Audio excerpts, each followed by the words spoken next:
नमस्कार दोस्तों, स्वागत है आपका एक बार फिर से हमारे चैनल सनातन लोक एसएल पर। जय श्री राम। कैसे हैं आप सब दोस्तों? कहते हैं कि बेटे भाग्य से होते हैं और बेटियां सौभाग्य से।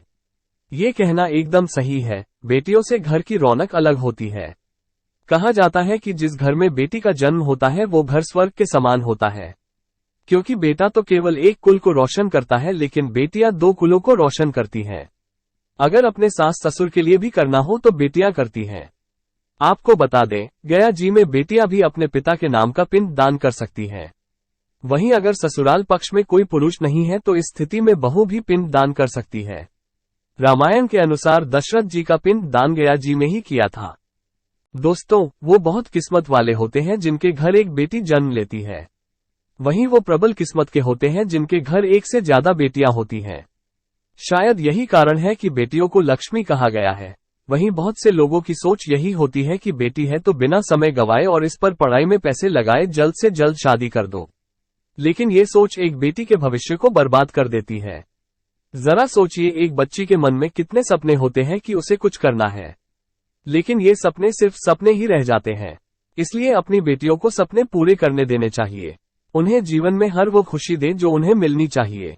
एक बेटे से ज्यादा एक बेटी हमेशा अपने माता पिता के लिए सोचती है। इसके साथ ही माता पिता को प्यार और अपनापन बेटी ही दिखा सकती है। बेटी के जन्म को एक जश्न की तरह मनाना चाहिए।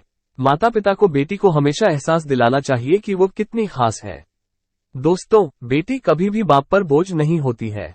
वो सिर्फ अपने और अपने परिवार की किस्मत बनाने के लिए जन्म लेती है।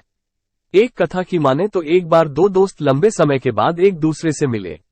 एक दोस्त ने दूसरे से उसके हाल पूछे तो जवाब में उसने कहा कि मेरे हाल तो एकदम बढ़िया है, और हो भी क्यों ना मेरे दो बेटे जो हैं। तभी वो अपने दोस्त से पूछता कि तेरे घर में कितने बच्चे हैं। दोस्त खुशी के साथ बताता कि मेरे घर में दो बेटियां हैं। उसका दोस्त भगवान का शुक्रिया अदा करता हुआ कहता कि धन्य है उसके घर बेटियां नहीं। ये सुनकर बेटियों के पिता की आंखों में आंसू आ गए। तभी उसकी बेटी पिता के मित्र से कहती कि अंकल, भगवान हमेशा भाग्यवान को ही बेटी देता, कभी गरीब को बेटी के रूप में माता लक्ष्मी नहीं देता। दोस्तों, भगवान उसी को पुत्री का सुख देता जिसके अंदर पालने की सामर्थ्यता होती है, जो गरीब होकर भी अपनी बेटी को पाल सकता हो। एक बार स्वामी विवेकानंद वैष्णो देवी की सीढ़ियां चढ़ रहे थे। बगल से एक किसान अपनी बेटी को कंधे में बिठाए चढ़ाई चढ़ रहा था। तभी स्वामी विवेकानंद ने कहा कि बाबा, आपकी बेटी का बोझा आपको लग रहा होगा, इसको मैं उठा लेता हूँ और माता वैष्णो के दरबार तक ले चलता हूँ। तब किसान ने स्वामी विवेकानंद से कहा कि बेटी कभी भी बाप के कंधे पर बोझ नहीं होती। बेटियां अगर बाप के कंधे पर हो तो वो हर बोझ को हल्का कर देती हैं। दोस्तों, बेटियां कभी भी धन की भूखी नहीं होती हैं। वो सिर्फ मान और सम्मान की भूखी होती हैं। अब सोचने वाली बात है कि कौन से कर्म के बाद आप किसी के घर लड़की के रूप में जन्म लेते हैं और उनके घर के लिए लक्ष्मी का रूप साबित होते हैं। गरुड़ पुराण में बताया गया है कि जब आत्मा को नया जन्म मिलता तब आत्मा को उस शरीर के अनुसार व्यवहार में ढलकर अपने कर्म करने होते हैं।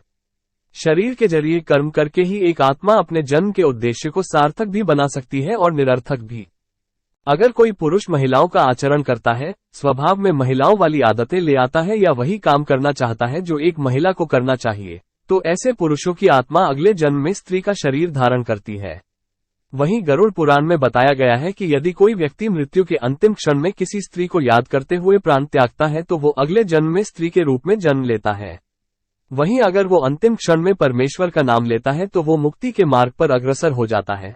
तो दर्शकों, उम्मीद करता हूं कि आपको हमारी ये वीडियो पसंद आई होगी, और पसंद आई हो तो ज्यादा से ज्यादा लाइक और शेयर करें। साथ ही ऐसे ही और धार्मिक कथाओं के लिए सनातन लोक एसएल अभी सब्सक्राइब कर लें।